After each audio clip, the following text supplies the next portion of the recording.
Podcasts are their own and may not be the opinions of their group or other organizations they may be involved with. All medical advice during our broadcast is not a medical opinion and should be checked with your medical physician. Oh yeah, baby, that's lovely.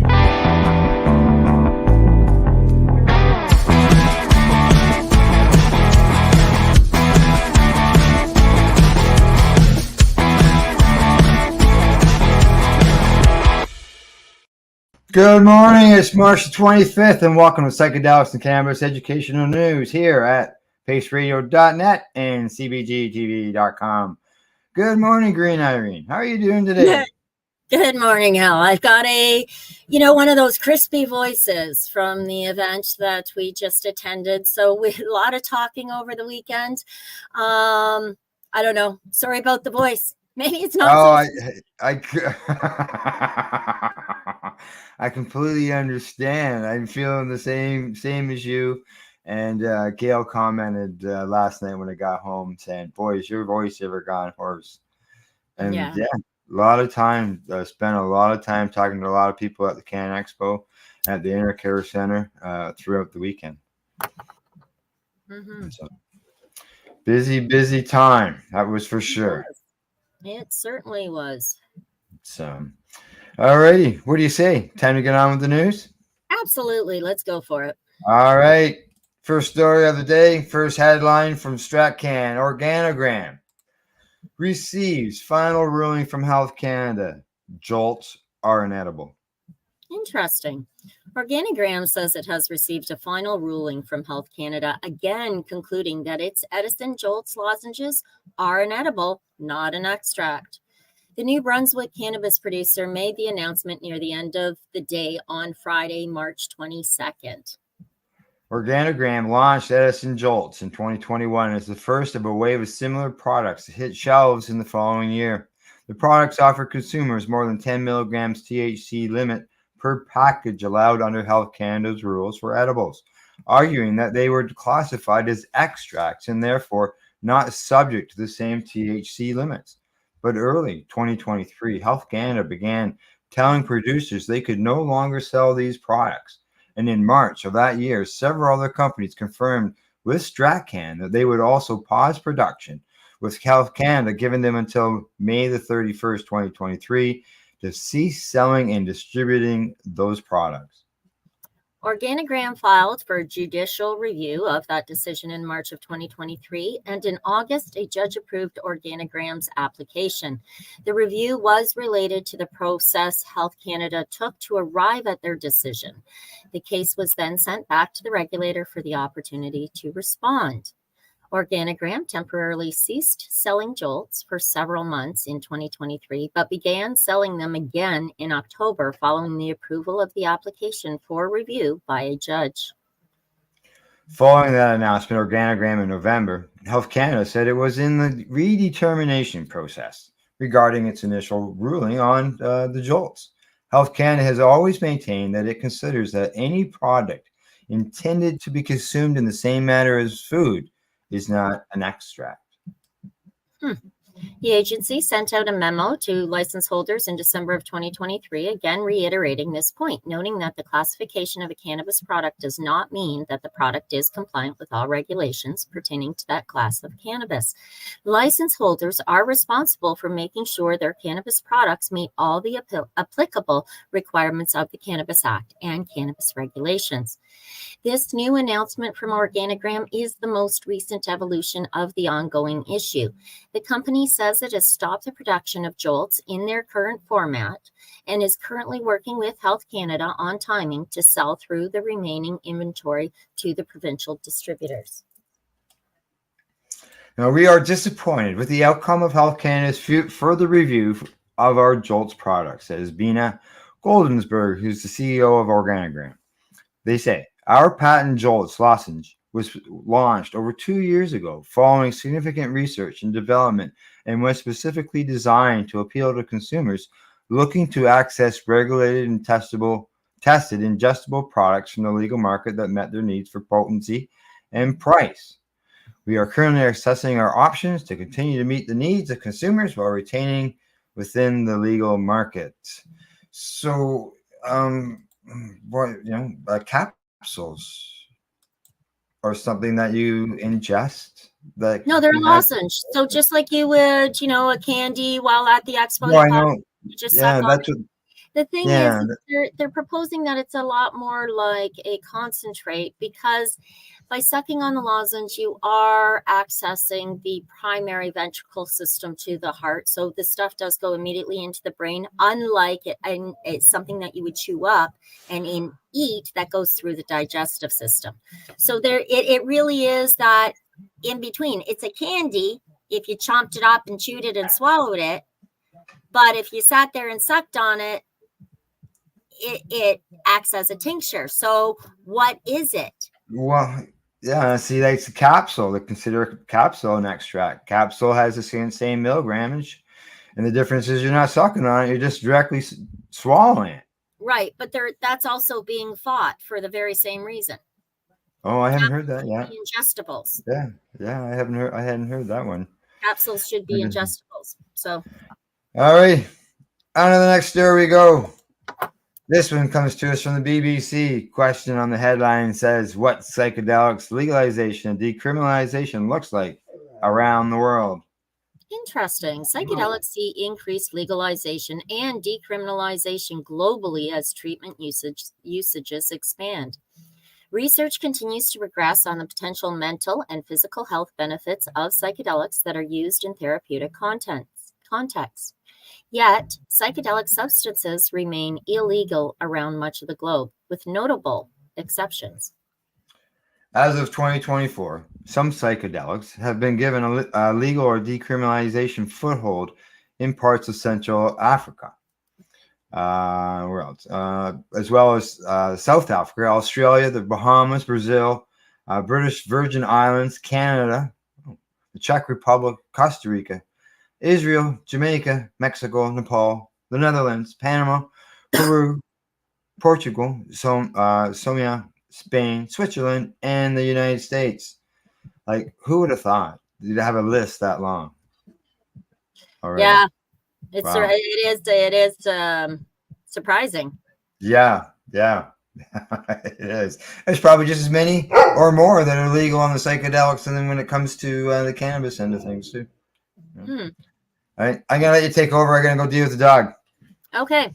Psychedelics include psilocybin, which can be found in the magic mushroom. MDMA, ecstasy, or Molly is what most people know it as. LSD, or acid, ayahuasca, peyote, and ibogaine, among others. The legal landscape of these substances is changing globally amidst continuous emerging research on the various benefits of their therapeutic use. Psychedelics have been shown to help with mental health conditions such as treatment-resistant depression and post-traumatic stress disorder. They're also being studied for the relief of physical health conditions such as those related to chronic pain. Very interesting research. Psychedelics are not only very effective at treating a wide range of indications that currently lack treatment options, but are also proving, when used responsibly, very safe, says Grace Blest-Hopley, who is a neuroscientist and psychedelic researcher affiliated with King's College in London in the UK. In some countries, various psychedelics have full legalization. In other countries, certain psychedelics have been legalized only under specific contents. And still in other areas, some psychedelics have been decriminalized. Decriminalization can mean different things. Generally, it implies that people can possess or use a personal amount of the substance despite it being illegal, although sometimes minor fines apply. It literally means that they're not going to put resources behind arresting and prosecuting people, says Mason Marks, a visiting professor at the Harvard Law School and the senior fellow and lead of school's project on psychedelics law and regulation. Yes, Mark says that criminalization of drugs, including psychedelics, creates more harm than good. What happens when you criminalize something is that people don't want to talk about it with their doctors, he says. People can't talk amongst themselves. It's quite plausible that when something is criminalized, people might hesitate to call for emergency medical services. Blessed Hopely agrees. I believe that legalization of all drugs, she says, allows for the removal of criminal activity from the supply chain and adults to make decisions on what they put in their bodies. That is also true for attaining products that are assured for quality. But she adds a note of caution. Psychedelics are extremely powerful substances, she says, and any change in legislation towards better access I would welcome greatly.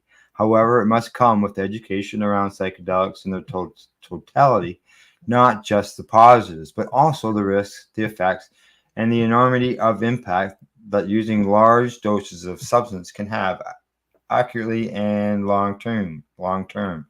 Arguments against legalization and decriminalization include concerns over any potential increase in substance use disorders. However, psychedelics are currently being studied as a potential treatment for substance use disorder and not considering addicting themselves. Other concerns include potential increases in psychedelic-related emergencies, such as emergency department visits for bad trips. However, emergency department visits tend to be rare for LSD and psilocybin, though more common for MDMA.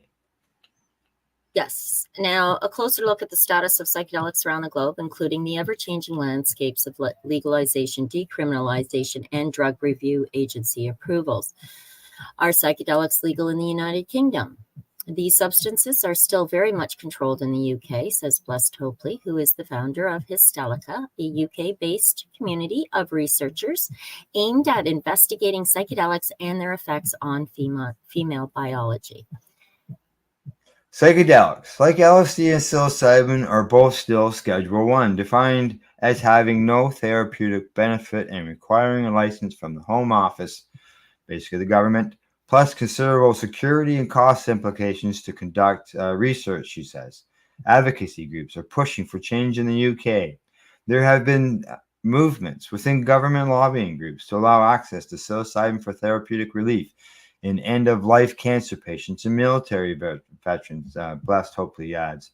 Sadly, all discussions brought to the parliamentary chamber and the government have been swiftly done away with, stating no plans of the government to review or change the status. Right. Now, in Central Africa, as in Gabon, Equatorial Guinea, Cameroon, and the Republic of Congo, ibogaine, which is being studied for opiate use disorder and PTSD, comes from the sacred plant iboga plant.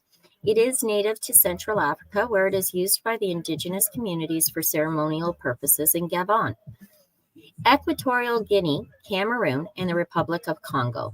In these areas, ibogaine generally lacks as a legal framework regulating it. It is, however, legal in Gabon, where it is protected. South Africa. There, ibogaine is considered a medication and can be provided by licensed professionals. In Australia, in 2023, Australia's Therapeutic Goods Administration, the agency responsible for regulating medicines, decided to allow authorized psychiatrists to prescribe some psychedelics for certain mental health conditions. The TGA permits the prescribing of MDMA for PTSD and psilocybin for treatment-resistant depression. Ibogaine can also be prescribed to treat addiction in Australia. The decision acknowledges a current lack of options for patients with specific treatment-resistant mental illnesses, the TGA wrote in a press release. Right. In the Bahamas, psilocybin is legal to possess and use, but not to sell. The British Virgin Isles, psilocybin is also legal to possess and use, but not to sell. In Peru, ayahuasca is legal, which in 2008 designated the psychedelic a part of the indigenous heritage. In Mexico, psychedelics are generally considered illegal.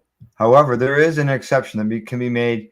The country has made the country a hotspot for psychedelic retreats. Article 195 BIS of the Federal Penal Code states that people cannot be prosecuted for spiritual or ceremonial use of psilocybin or DMT.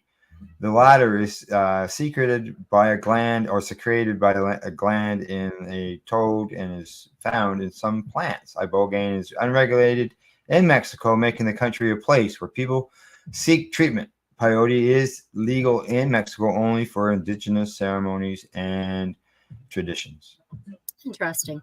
In Costa Rica, though not legal, personal drug use is not prosecuted. And ibogaine is unregulated in Panama.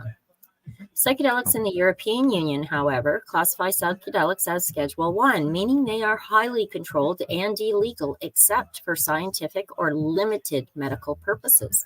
The European Medicines Agency, the agency's Central Nervous System Working Party, and the representatives from the European College of Neuropharmacology recently issued commentary in the journal Lancet. The authors acknowledge mental health issues affect 1 in 6 people in the EU.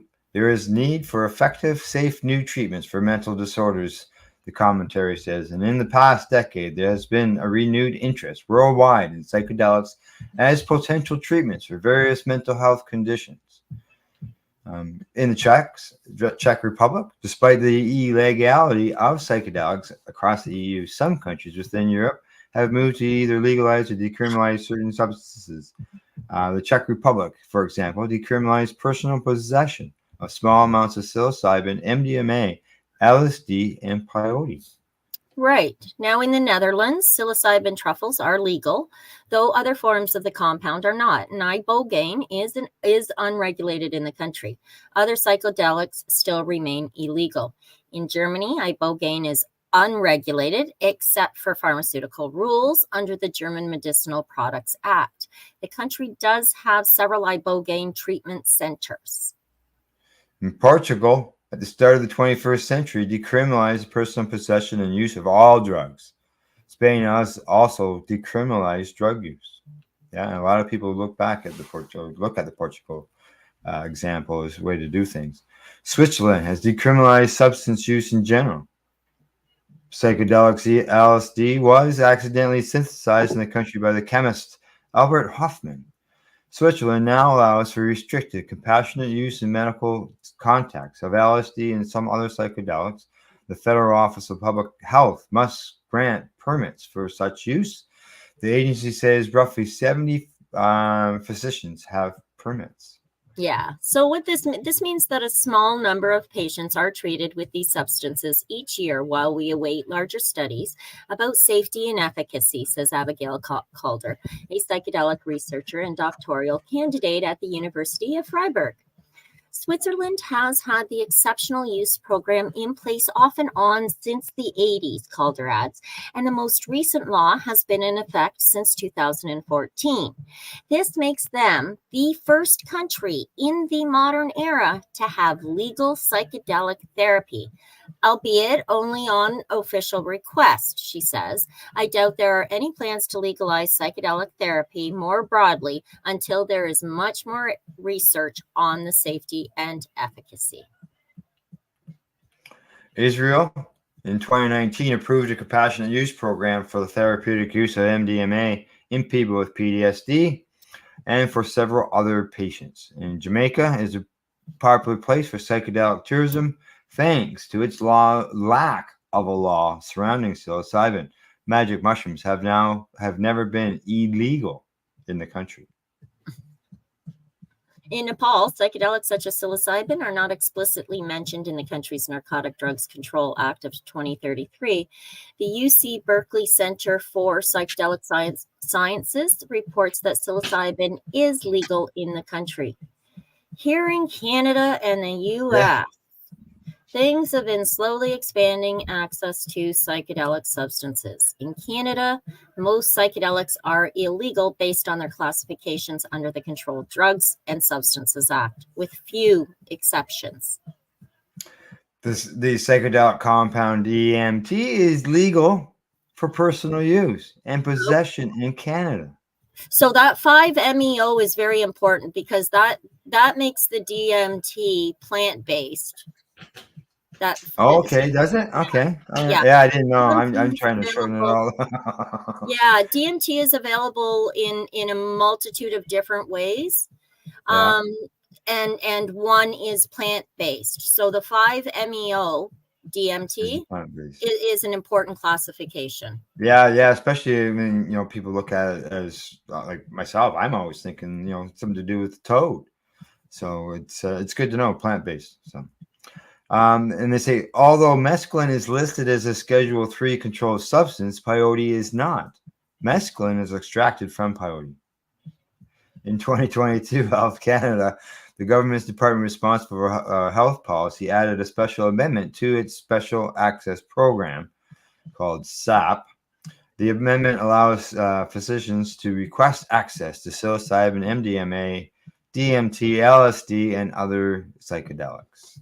Yes. And just to correct there, that you may be right. The 5-MeO may identify it as frog or plant. I'm not really sure, but I know that that's an important factor. Like, it's important to say the whole.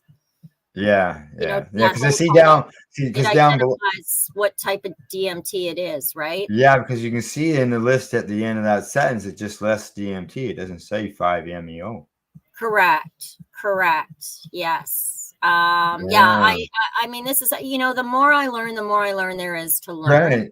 Yeah. And this is one of those arenas. I love that research is opening up, and and even in the countries where these substances are still illegal in some capacity, in most of it they're not for research purposes. So I think that's very interesting. It's a very interesting social thing. So the SAP is only available for certain serious medical conditions. It's meant for emergency basis only, and patients cannot possess the substance, but must be administered by the doctor or psychotherapist. It's not meant for long-term access, says Harrison Jordan, the founder of Substance Law, a firm focusing on regulatory compliance regarding psychedelics and other controlled substances. Health Canada added ibogaine to its prescription drug list in 2017, but the agency does not recognize its medical use.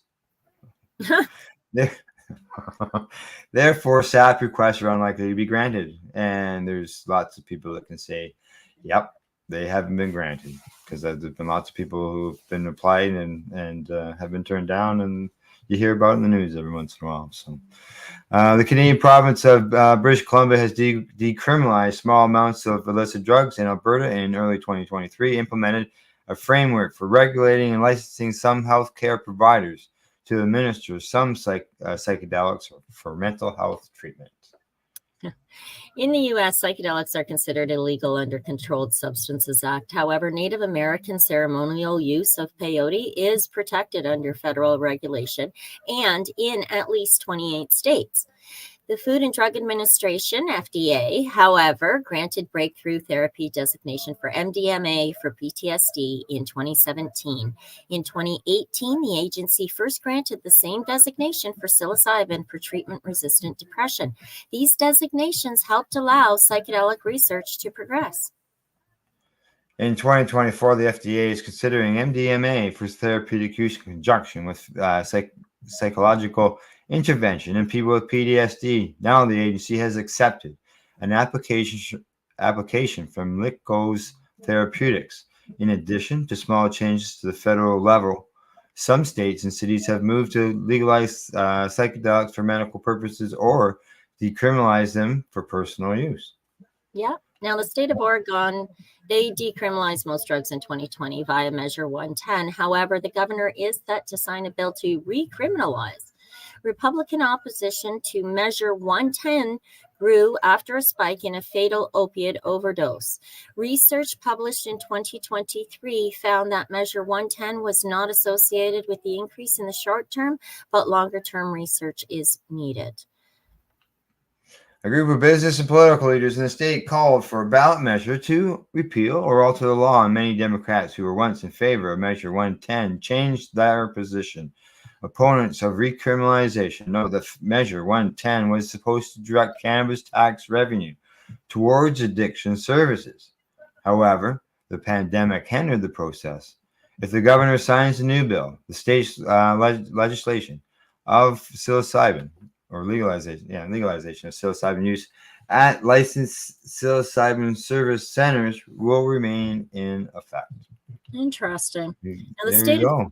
Yeah. Now, the state of Colorado decriminalized the possession and use of small amounts of natural psychedelic substances for those 21 and over. And the state also legalized, due to start in late 2024, the supervised use of psilocybin at licensed facilities or with licensed clinical facilitators.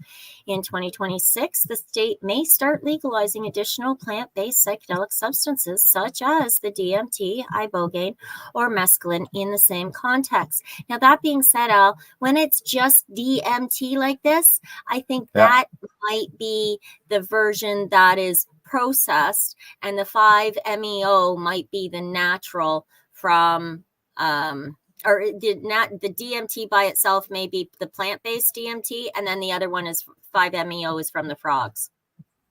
And we'll have to find out. We'll have to look into that, so we'll know coming down the road. Inquiring minds want to know. Yeah, the state of Colorado. Oh, you already did that? Okay. A growing list of cities across the U.S. have made changes to their laws around psychedelics. Decriminalization has been a very popular approach at the local level. There are about 24 cities across the country that have decriminalized to one extent or another. The list includes Washington, D.C., which is in 2020 decriminalized the personal use of psilocybin. So far, it's only successfully been done through a ballot initiative by voters, Marks adds. Yeah, so this is, in one exception, the California state legislature passed a bill to decriminalize the personal use and possession of psychedelics, but the executive branch said no. So in Samoa, which is in a region of Oceania, psilocybin is legal. In New Zealand, ibogaine can be legally prescribed. And that is the end of our list. That is, yeah, that's a long list. And I had no clue that all these countries, had all these legalized. We're looking at it all there. Yeah. We have some. Yeah, we have a couple of viewers that are, they're saying the stigma on drugs is just ridiculous. These plant medicines and the experience from them is just, exceptional. It's so, I mean, yeah, we've got to loosen up our attitudes. It's time to drop those archaic attitudes and such. It's time to make change. All right, talking about change, on to the next story. This one comes to us from the International Cannabis Business Conference, and the headline there says Japan sets record for arresting young cannabis consumers. Well, how interesting is this? So notably, on Thursday, when you were getting ready and packing up to come here to get me for the CannExpo, I was Glenn and I reported on this 6,000 arrests in Japan. So now we know who it is, because that was my question. I wonder who's getting arrested. Oh, okay. Good to know. Now we know. Cannabis use by young people is a very serious topic that is worthy of a serious conversation and public policy approach. It's a topic that should be driven by science and logic and not by fear mongering. Absolutely. Unfortunately, Japan appears to be taking the wrong approach, we hear. Japan set a national record last year for arresting more people for cannabis than ever before. The record comes at a time when Japan is revamping its cannabis policies and stepping up cannabis prohibition enforcement. Last December, Japan's government adopted a measure that expressly prohibited half a dozen synthetic cannabinoids. That measure, adoption, came weeks after Japan approved separate legislation that permitted some cannabis-derived medications to be imported to Japan, but also increased penalties for cannabis consumers. Last year's arrest data involving young consumers setting a record is not a surprise given the heightened focus on enforcement in 2023. Right. So they're saying it was very biased enforcement. The number of cannabis offenders under the age of 20 increased by 34%. The figure for cannabis cases involving those under the age of 20 had decreased for the first time in 9 years by 2022. By age, the number of suspects sharply increased after 16 and remained high until around 20, so after which it began to decline, interestingly. Japan's National Police Agency is blaming the lack of awareness surrounding the harmfulness of drugs for the rise in arrests and claiming that drugs are now becoming easier to obtain in Japan. The agency's reported plan going forward is to boost anti-cannabis education in Japan high schools. If history is any guide, Japan will never be able to wrest its way to zero cannabis use, just as no other country can ever achieve such as an unrealistic goal. Yeah, Some amount of young people in every country, including Japan, will experiment with cannabis. And while they shouldn't be encouraged to do so, they also shouldn't have their lives ruined because of it. There you go.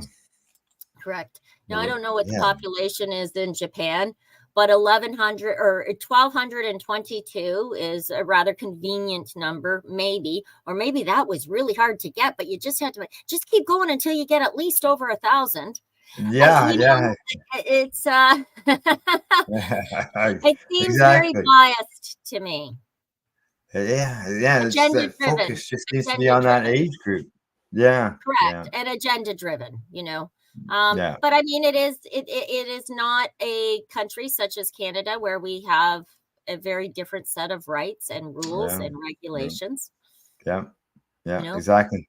Well, I see it's about on the hour. I see and that. That means it's time for us to take a break. Time to medicate. We'll be right back after our session. You're listening or watching to us. We're live at PACEradio.net. See you shortly.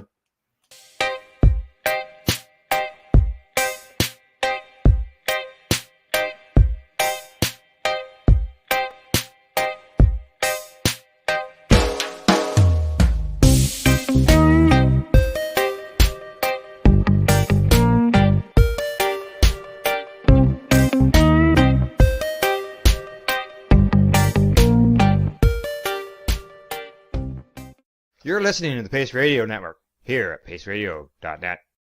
Limestone City Hydroponics is Kingston, Ontario's hydroponics shop. Take your growing to the next level and create the optimal environment with a tent kit or maximize your yield with an ebb and flow flood table kit. Either way, Limestone City Hydroponics has more sizes and options to fit your needs. Are you looking for the power of the sun that adapts to your budget? Then look no further as they have professional grow lighting. They have indoor grow systems that are easy and cost effective with many options to fit your living space and lifestyle. Cultivate your growing potential. We have everything you need to succeed. And if you can't make it to the store, they offer local delivery to the greater Kingston area. Remember, when you're looking for experts to help you grow, then look no further than the locally owned Limestone City Hydroponics, 105 Sunderland Drive in Kingston, Ontario. Call them at 613-548-0420. Are you looking to get your medical cannabis grow license? Limestone City Hydroponics can help patients through the process of obtaining their license to grow medical cannabis. What's that? You don't have a doctor. If you meet the medical criteria, Limestone City Hydroponics has a nurse practitioner who can assess and provide medical cannabis prescriptions. What are you waiting for? Contact Limestone City Hydroponics at limestonecityhydroponics.ca or call them at 613-548-0420. What do you find at PACEradio.net? People advocating cannabis education. Enjoy the buzz of legalization with Campbellford Lifestyle Shop. From lights to plant nutrients, books, consumption accessories, and more, we've got all your basics to grow or consume cannabis. Visit our info center or take a look at our piercing services and body jewelry, now available in-store through Campbellford Lifestyle Shop, 17 Bridge Street West, Campbellford. Cannabis edibles are an effective way to manage pain and other ailments, especially when you deal with your trusted partner, Legacy 420, in Tyendinaga Mohawk territory. You see, we lab test every product on site to ensure proper dosage every time, which is critical when consuming cannabis edibles. All Legacy 420 edibles are made by our classically trained baker and chocolatier, and we also have super tasty vegan options. Our baker has been in the industry for 25 years. She's also a chocolatier. Everything from savory to sweet, your chocolate bars, brownies, butter tarts, you name it, we make it. Talk to our knowledgeable Cannatex about our incredible variety available. Give your trusted partners a call. Legacy 420 out on your road.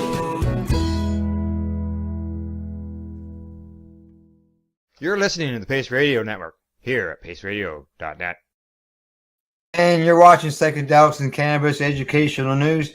And even this morning, first few stories we've read, Irene and I are both learning something. It just never ends. That's why we've got educational in our title. Right, Irene? Absolutely. I mean, it's about information, right? Correct. Information is power.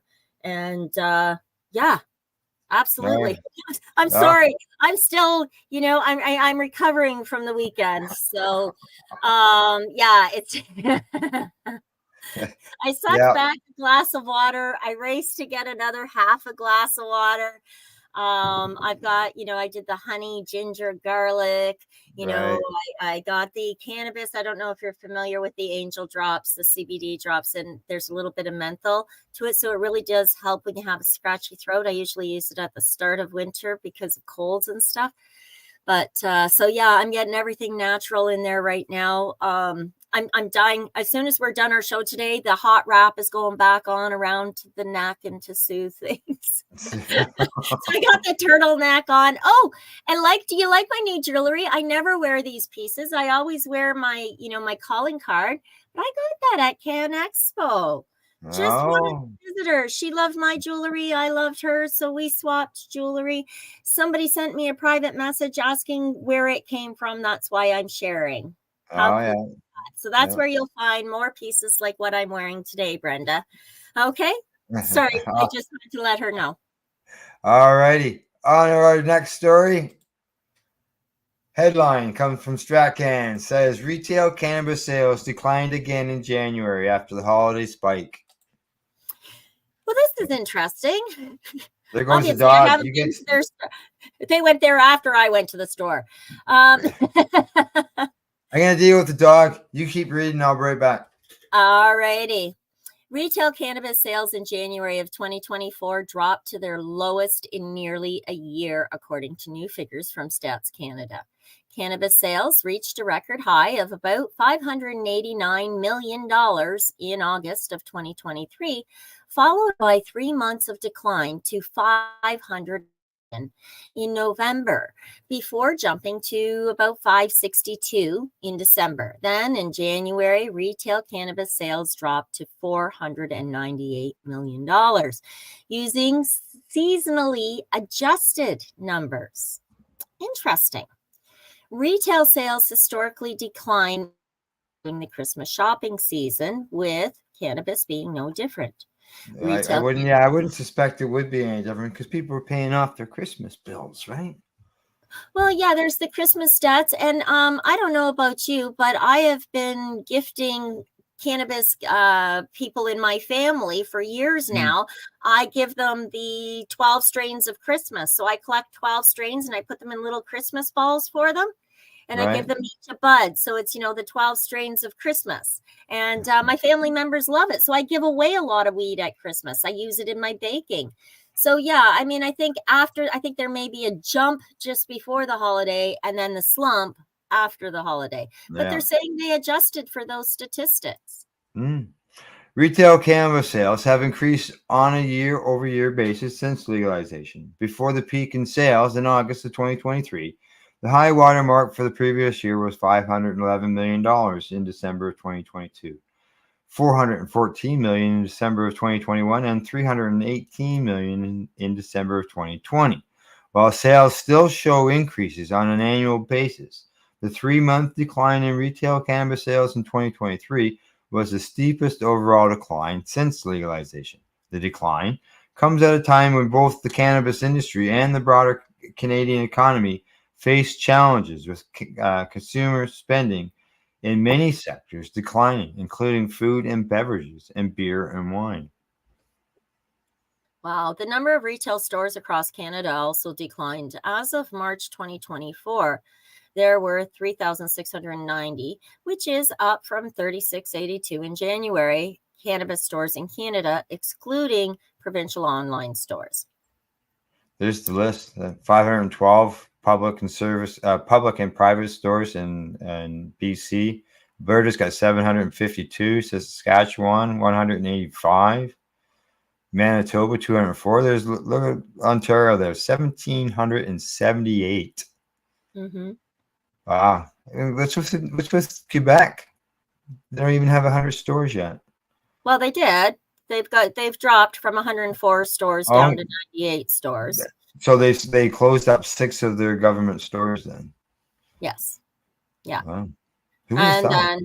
Yeah, I mean, it's really kind of a bit of a roller coaster ride when you start looking at the macroeconomics of the cannabis sector. It's a very unique study in and of itself. Yeah, we did a report recently where PEI had the most impaired drivers with cannabis going on. Yeah, look at the number of stores. 4. Right.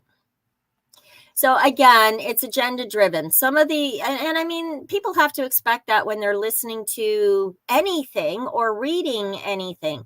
With so much information available, there is a lot of misinformation that filters down the pipelines. It's important to look at where the data is coming from and whether or not it's agenda driven. Look at more than one source of data always before forming an opinion. On to the next story we go. And this one comes to us from the Cannabis International Cannabis Business Conference. And it says that majority support for cannabis decriminalization in Victoria, Australia.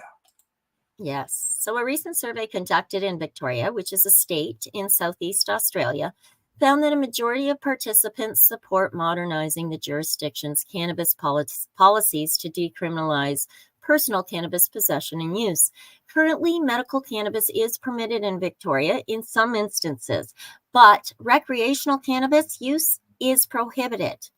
According to the domestic reporting, the survey involved 1,511 Victorians over the ages of 18 years, and of those surveyed, 54% were in favor of decriminalizing cannabis and creating a regulated market for personal adult use. In Victoria, cannabis is currently considered a drug of dependence. Offenders who are caught with less than 50 grams of cannabis face a possible fine if it is the first offense, and progressively harsher penalties for next offenses. Of the recent survey participants who did not express support for cannabis reform, only 28.5% indicated that they oppose cannabis policy modernization. A smaller percentage, 17.5%, responded that they were unsure about the policy change proposal. And that was according to the Canberra Times. The survey conducted by the polling outfit in Redbridge on behalf of public health research and drug policy body, Pennington Institute, shows the highest level of support for regulation over criminalization in an Australian independent third-party poll so far. Pennington Institute CEO John Ryan, who chaired an independent panel review into the North Richmond supervised injecting room, said the community wants change and the state must listen. More and more Victorians reject the criminalization of cannabis and the harms inherent with this approach, he said in a statement on Sunday. The Australian Capital Territory decriminalized personal cannabis activity in 2020. Currently in the Australian Capital Territory, people 18 and older can possess up to 50 grams of dried cannabis or up to 150 grams of fresh cannabis. Adults can also cultivate up to 2 plants per person with a maximum of 4 plants per household. Cannabis use in a private residence is permitted. However, cannabis cultivation and the consumption are still prohibited in public settings in the Australian Capital Territory. So you can't grow your cannabis in the public parks. Right. That's what the last comment there was a bit off. All righty, here we go. On to our next story. Well, I think what they're also saying is you can't grow it in public places. So in your backyard is not private enough. If you're going to grow it, it has to be grown indoors. Yeah, I'm sort of looking at it as it can't be visible. Right. If it's like, for example, on balconies, like in BC, they've got laws where people can't grow cannabis on your balconies because it's visual. Yeah, right. Yeah. And one place had a garden show going on, showing all their flowers, and they had some cannabis plants over in a different spot. And a police officer saw them, and they got arrested for it. Jesus. Sad. Sad. All right. Another decade to clean things up, apparently. Yeah. Oh, yeah. You gotta keep advocating and keep fighting to make change. Just because it's legalized doesn't mean that cannabis law reform ends. All right. Correct. Next story. This one comes to us from Muggleheads. American cannabis sales expected to rise by 9% this year. Interesting. Cannabis consumption in the U.S. continues to rise, and the sales total in the country this year is expected to be over 9% higher than it was in 2023. Now, that's according to Oregon's pot data from Whitney Economics, which estimates that cannabis sales will increase by $2.6 billion year over year in 2024. That's all in US dollars. Now, for a total of $31.4 billion. And this is in a federally illegal product selling at $31.4 million. Although there are uncertainties in the near-term outlook, demand for legal cannabis in the U.S. will remain strong throughout the decade, with growing coming from newer markets. Founder Bo Whitney says, and he claims that his firm's assessments from last year's were 98.3% accurate. Whitney expects the American sales in 2025 will ascend even more, with a predictable total of $35.2 billion. The firm expects continued growth for the remainder of the decade and beyond, with $87 billion in year sales expected by 2023. Wow. Our firm provides these updated U.S. numbers as a service to help educate others on key issues in the cannabis industry, Whitney added. He went on to talk about rescheduling potentially is on the horizon. Whitney's published over 20 white papers on cannabis since it was founded in 2014. One of the firm's most recent reports from October found that the American cannabinoid industry supports employment of over 328,000 workers. Again, this is in a country where it's illegal on a federal level. Correct. I know. Overall, the total economic impact of the hemp-derived cannabinoid industry on the U.S. economy is in excess of $79 billion, the report says. Now, the American Vice President, Kamala Harris, recently stated that the U.S. Drug Enforcement Agency was working as quickly as possible to reschedule cannabis from its current status as a Schedule I drug. Yes. If this comes to fruition, cannabis businesses in the states where the plant has been legalized would be able to deduct expenses from their taxes. Whitney has estimated that pot retailers will collectively pay about $2 billion in taxes next spring due to the plant's current federal status. Now, cannabis is considered as dangerous as heroin and more dangerous than fentanyl, which is absurd, says Harris. Yes. Yeah, they got to make some changes down there, and who knows? Let's hope it goes beyond the Schedule III.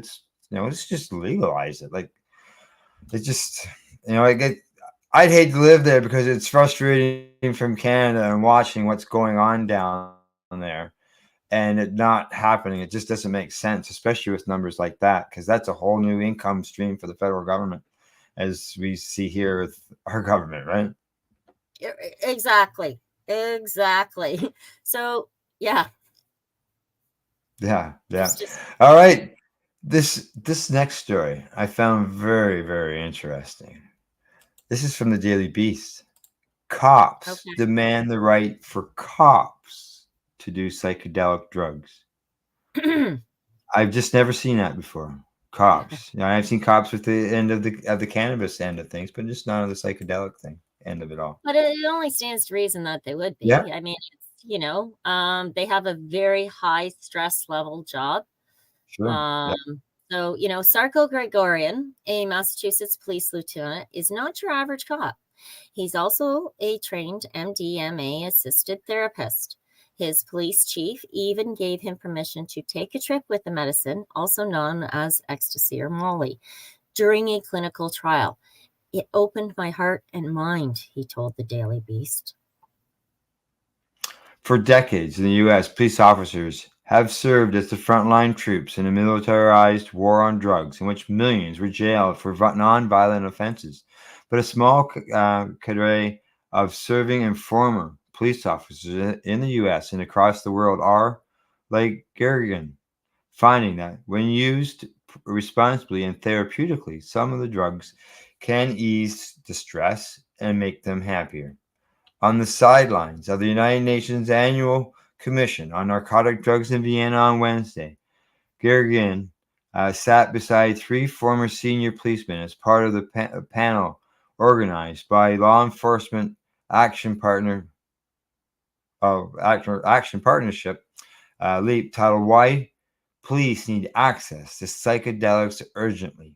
They presented authorities around the world to swiftly make, or they pressed authorities swiftly around the world to make MDMA assisted therapy available at to their comrades, both as a preventative medicine and treatment of PTSD, which is rampant and may affect as many as 1 in 2 officers. The scale of the mental health crisis in policing means that in the US and the UK, officers are more likely to commit suicide than die on duty.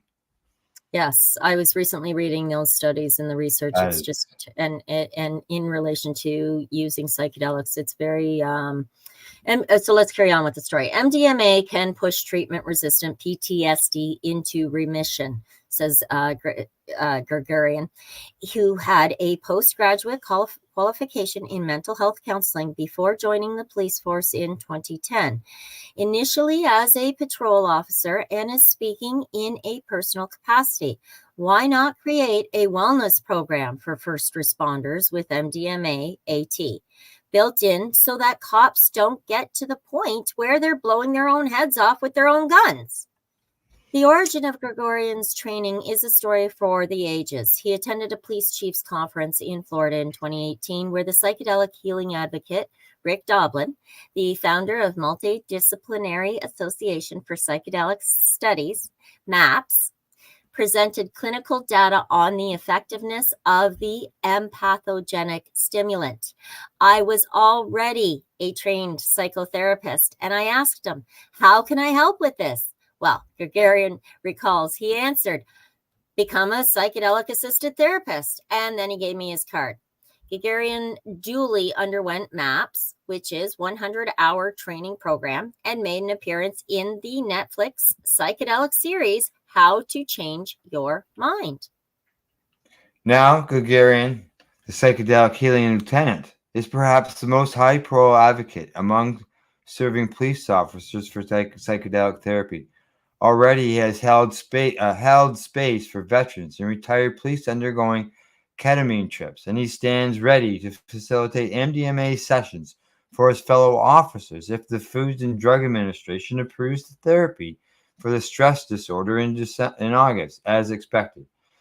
It seems far out, but with the U.S. Veteran Affairs Department already funding a pilot scheme providing ketamine-assisted therapy to former soldiers, perhaps police officers will soon be able to access the love drug as part of their health insurance schemes.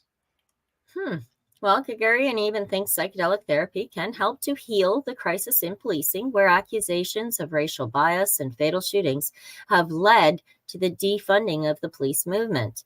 Psychedelic-assisted therapies are the antidote to highly contagious infections like hate, he says. They will help create space so we can carefully move towards one another, listen, accept, and extend a hand in service to each other for the sake of our entire planet. Oh, I don't know. Remember, go back to when cops were cops? Sorry, Mayberry just pumped into my head. Yeah. Neil Woods, a board member of LEAP and a UK former undercover detective who co-wrote the bestseller Good Cop, Bad War, also thinks that it may be better to heal police officers and society at large than it is to defund the police. The UN needs to start removing the barriers to psychedelic research and legalization, says Woods, who organized the panel. Nation states need to stand up and innovate for the sake of their cops, too. The evidence is here. People are dying, and we need to do something about it. We want psychedelic therapy ingrained to protect the mental health of police as well as everyone else. Woods knows several police officers who have undergone psychedelic therapy. One was a detective sergeant at the time who drank ayahuasca as a visionary psychedelic brew from the Amazon and rescued his mental health and his marriage. He also became a better, kinder police officer, Woods says. Another is PC Paul Haylock, a serving officer of 22 years, who recently told of how his experience with ayahuasca in Peru, psychedelics turned his life around and helped him process trauma accrued from countless harrowing incidents and scant police aftercare. Serving officers in Canada have similar stories. It's no wonder so many cops are seeking their own solutions. Police officers who were exposed to trauma in the war on drugs now report that the effort did not limit access to drugs, but increased violence. Now they are fighting for psychedelics in the treatment of trauma and other psychological challenges.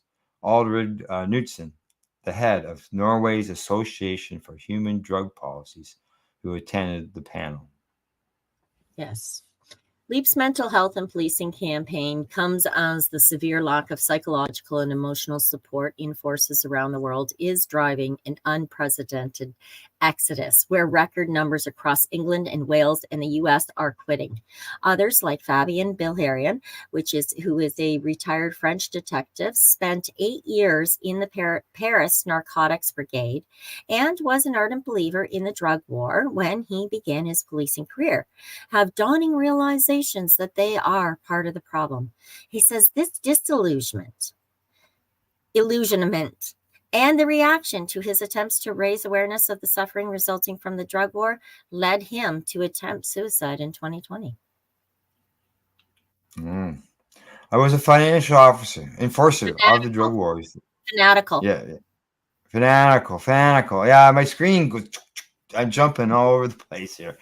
But when I realized that police violence made a drug trafficking increase rather than go down, it was really bad for my mental health. He says he was about to shoot himself while sitting in an impoundment car in the police station. But just as he was about to pull the trigger, the car alarm went off. The car alarm saved my life. Bellerin, who has also shared his story during the panel discussion, told the Daily Beast it was like a wake-up call. After that, he sought help outside of the police and received treatment for PTSD. But the sedating benzos drugs he was prescribed just made him slow and sleepy. He soon discovered that people were recommending other tools for fighting PTSD, and he did therapeutic work with psychedelic mushrooms, LSD, and 5-MeO-DMT. I felt that all the people around me were connected, he recalls. Bellerin says that his experiences with MDMA made it possible to co-writing a book, The Law of Silence, published in 2022, which highlights the issues he sees in the police force. It helps me speak freely more easily and put words to my suffering, he says. Yes, Bilherian went to Mexico for some of his psychedelic experiences, but increasingly illegal psychedelic therapy is available under the radar and in some cases above board in the US and across Europe. Some underground psychedelic facilitators are ex-police officers and veterans. Luc Van Polge, a former soldier who served in Iraq in 1991 and began facilitating mushroom truffle journeys in Holland after transformative 2013 ayahuasca ayahuasca and mushroom trips. He has served psilocybin to around 30 serving police officers from his own country, Germany, the UK, and the US. Everyone is looking for healing, insights, and inner peace, he says. It's about remembering you are a part of a magical universe and you belong here, that you are loved. Police officers are often spat at, literally and figuratively, and that's a lot to deal with. Ben Broughton, a cop for a decade in the UK, was proud of his work in the police. He rose to the rank of sergeant, arresting countless people for drug offenses before going to work for the UK's Financial Conduct Authority. But he says magic mushroom ceremony changed his life and transformed his perspective of himself, his work, and his attitude towards drugs, so much so that he soon set about to train with a plant medicine shaman to become a medicine man himself. Fast forward 5 years, and he's holding his own ceremonies. Yep, doctors, lawyers, and peoples from all sorts of professions attend, including 2 serving police officers. They are both trying to change the police force from within the system, says Broughton. They've decided to focus on their own personal issues in ceremony and become more conscious police officers. If we can have a more conscious police service, that could be one hell of a change. One of the officers is actively campaigning for drug law reform as well. We should have done things differently, but I wouldn't be the person I am today if I hadn't been through those experiences, says Broughton, alluding to the fact that he, like Bill Arion and Woods, arrested countless people for drug crimes during his time in the force. That was me once upon a time, he says, but I've changed, and mostly due to the medicine, and this is who I am now. All right, that's good. I'm going to cut things off as I look over at the time there on the clock. But, sharing one's stories, as these guys are sharing the stories of these officers and how their work impacted them and how they've got a benefit from these psychedelic drugs, are excellent ways in order to educate and teach other people. Well, how often have you been trained in genuine, especially nowadays, and people can say this about cannabis, our attitude, we were educated one way, we were conditioned to believe, and then all of a sudden this research, everything changes, and it's like, holy shit, and you've got all this guilt, or, why the fuck, I did that because that's what I believed. But guess what? We're human, and we're allowed to grow and change, and it's great. One of my instructors says there is no failure. It's data. Use that data to improve the system. It's not failure. It's not only just from arresting people, it's also from what they experienced during those arrests, whether they're being shot at or, involved in some type of, not everybody just says, oh, okay, come and arrest me. There's usually a bit of a tug of war going on, battle. Some of them might have experienced some really negative things. So I agree. Exactly. And they're humans. They're humans. They're humans. That's right. Exactly. Peace. Anything before peace. That's right. Okay, from the Legacy420.com news desk, that's our Pace News Report for March the 25th. Thanks to our buds at the Camelford Lifestyle Shop, Legacy420.com, as well as Limestone City Hydroponics. Tune into our next show on Thursday with Glenn and I. And until then, don't forget to educate, medicate, and do not incarcerate. See you then. Bye-bye. You're listening to the Pace Radio Network here at PACEradio.net. The opinions of the individuals during this broadcast are their own and may not be the opinions of their group or other organizations they may be involved with. All medical advice during our broadcast is not a medical opinion and should be checked with your medical physician. When you have a pain that's reached its peak, Legacy for 20, it's so unique. If organic cannabis is what you seek, here's your trusted partner 7 days a week. Suppository salves, vapes and drops, topicals, edibles, infused pop. Just when life seems like it ain't easy, at Legacy 420, enjoy a pop freezy. Lab tested products, make them the GOAT. Legacy 420 out on your road. Legacy 420 in Tyndonega Mohawk territory. Indigenous organic cannabis at its finest. Enjoy the buzz of legalization with Campbellford Lifestyle Shop. From lights to plant nutrients, books, consumption accessories, and more, we've got all your basics to grow or consume cannabis. Visit our info center or take a look at our piercing services and body jewelry, now available in-store through Campbellford Lifestyle Shop, 17 Bridge Street West, Campbellford. Limestone City Hydroponics is Kingston, Ontario's hydroponics shop. Take your growing to the next level and create the optimal environment with a tent kit, or maximize your yield with an ebb and flow flood table kit. Either way, Limestone City Hydroponics has more sizes and options to fit your needs.